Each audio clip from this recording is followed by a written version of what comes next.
بسم اللہ الرحمن الرحیم۔ ناظرین کرام السلام علیکم۔ جیسا کہ پہلے دو ایپیسوڈز میں ہم نے آپ کو مختلف مراحل بتائے کہ حضرت عثمان کی شہادت کے بعد حضرت امام علی علیہ السلام کا خلیفہ بننا، اور اس کے بعد حضرت امام علی علیہ السلام نے جس طرح سے مختلف علاقوں میں اپنے جو گورنرز بھیجے اور حضرت عثمان کے دور کے تمام گورنرز کو معزول کیا، تو اس کے اوپر ہم بات کر چکے ہیں۔ اس کے بعد ہم نے آپ کو بتایا کہ بصرہ کے اندر جو حضرت امام علی علیہ السلام نے حضرت عثمان بن حنیف کو گورنر بنا کر بھیجا، تو وہاں پر حضرت عائشہ، حضرت طلحہ اور حضرت زبیر پہلے سے موجود تھے۔ انہوں نے حضرت عثمان بن حنیف کو شدید اذیت دی اور ان کی داڑھی کے بال نوچے، کاٹے نہیں، ان کی داڑھی کاٹی نہیں بلکہ ان کی داڑھی کو نوچا گیا اور بہت ہی زیادہ ان کو تکلیف اور اذیت دی گئی۔ اس کے بعد حضرت علی علیہ السلام جو ہے وہ بھی اپنی فوج کے ساتھ بصرہ میں پہنچ گئے۔ بصرہ عراق کے اندر ایک جگہ ہے، عراق کے قریب ہے، تو وہاں پہ حضرت علی بھی پہنچ گئے، اور یہیں پر پھر بصرہ اور بصرہ کے کچھ جو سردار تھے ان کے درمیان اور حضرت علی کے درمیان میں جنگ ہوئی، اور ان سرداروں کو جو پیچھے سے اکسانے والے تھے وہ جو لوگ تھے ان میں حضرت عائشہ، حضرت طلحہ، حضرت زبیر یہ لوگ تھے، اور اس کے بعد مروان بن حکم تھے، ولید بن عتبہ تھے، اور ڈیفینیٹلی ان کے پیچھے ساری جو یہ چل رہی تھی یہ سیاست، اس کے پیچھے امیر معاویہ کا بہت بڑا کردار تھا۔ جنگ جمل یہاں پہ ہوئی، اور اس جنگ جمل کو جنگ جمل اس لیے کہتے ہیں کیونکہ حضرت عائشہ نے خود اس میں حصہ لیا، اور وہ ایک اونٹنی پر سوار تھیں، اور اونٹنی کو چونکہ جمل کہا جاتا ہے یا جمل کہا جاتا ہے، تو اس کی وجہ سے اس کا نام جنگ جمل پڑ گیا۔ اب اسلامی تاریخ کا یہ ایک انتہائی اہم اور حساس واقعہ ہے۔ اس کے بارے میں مختلف تاریخی اور مذہبی جو کتابیں ہیں ان کے بارے میں مختلف تفصیلات اور تعبیرات جو ہیں وہ ہیں، تو میں کوشش کروں گا کہ میں اس کو انتہائی سادہ الفاظ میں اور تاریخی حقائق کے مطابق آپ کو بیان کروں۔ 36 ہجری 656 عیسوی میں بصرہ کے قریب یہ جنگ لڑی گئی، اور یہ مسلمانوں کے درمیان آپ سمجھ لیں کہ پہلی بڑی خانہ جنگی تھی۔ اس جنگ میں ایک طرف حضرت امام علی علیہ السلام تھے، جبکہ دوسری طرف حضرت عائشہ، حضرت طلحہ، حضرت زبیر، بصرہ کے کچھ سردار، مروان بن حکم، ولید بن عتبہ، اور جیسے کہ میں نے کہا کہ امیر معاویہ کی پوری سوچ اس کے اندر شامل تھی۔ اس واقعے کو سمجھنے کے لیے حضرت عثمان کی شہادت کو سمجھنا بہت ضروری ہے کہ حضرت عثمان جو تھے ان کے ساتھ کیا ہوا، کیونکہ آخری دور، ویسے تو میں پہلے بتا چکا ہوں، لیکن حضرت عثمان کے آخری دور خلافت میں مختلف علاقوں سے لوگ جو ہے وہ حکومت سے ناراض تھے، وہ مصر سے بھی، کوفہ سے بھی، بصرہ سے بھی، وہ سب اکٹھے ہو کے وہاں پہ پہنچے، اور دیگر علاقوں سے بھی انہوں نے مدینہ کا محاصرہ کیا، اور آخرکار حضرت عثمان کو شہید کر دیا گیا۔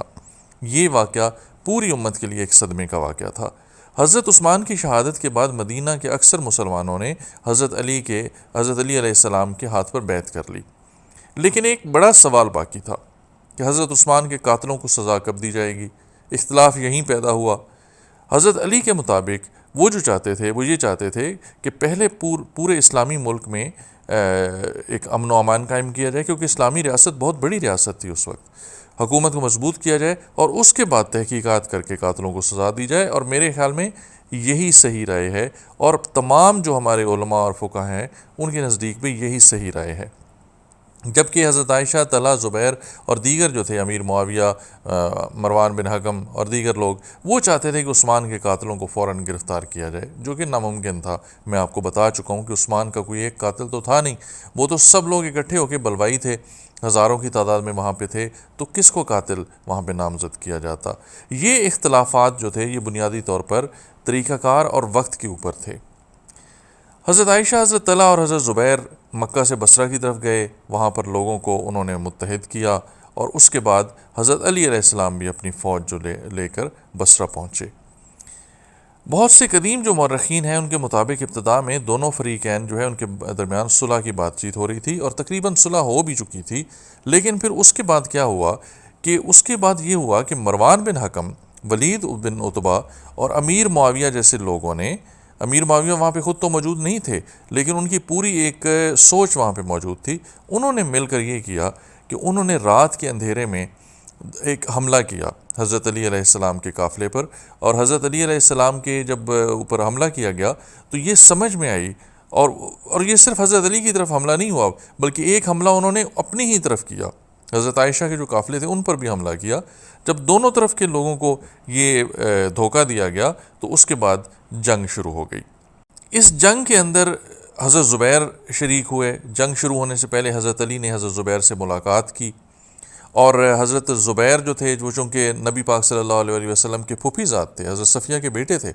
تو حضرت علی علیہ السلام نے ان کے سامنے نبی پاک صلی اللہ علیہ وسلم کی وہ حدیث رکھی کہ انہوں نے کہا کہ زبیر تمہیں یاد ہے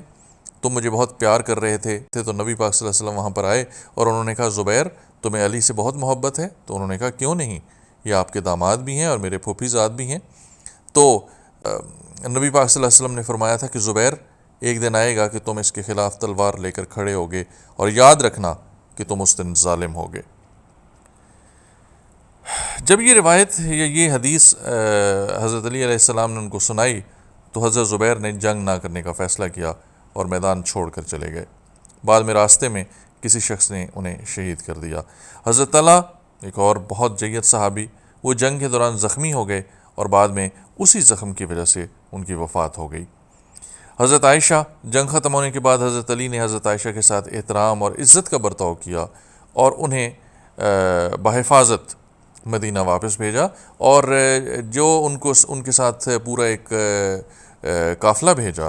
اس قافلے کی جو سرداری ہے، جو اس قافلے کی جو رہنمائی ہے، وہ ان کے اپنے سگے بھائی محمد بن ابو بکر نے کی، اور حضرت علی علیہ السلام کے قافلے میں وہ شامل تھے۔